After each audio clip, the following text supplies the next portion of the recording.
तर तिकडे औरंगजेब कबर नष्ट करण्याचा इशारा देणारे धर्मवीर संभाजी महाराज प्रतिष्ठानचे अध्यक्ष मिलिंद एकबोटे यांना जिल्हाबंदी करण्यात आली।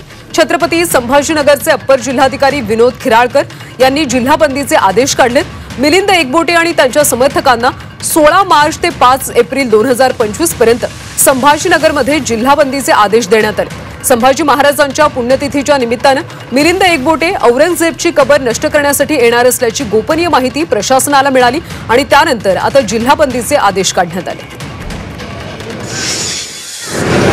मी छत्रपती संभाजीनगरला जाण्याचं माझं कोणतेही प्रयोजन नाही।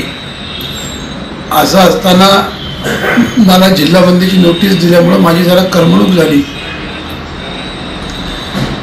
माझं सर्व लक्ष 29 मार्चच्या धर्मवीर छत्रपती संभाजी महाराजांच्या पुण्यतिथीच्या नियोजनावर आहे। हा कार्यक्रम भव्य प्रमाणात व्हावा यासाठी मी प्रयत्नशील आहे।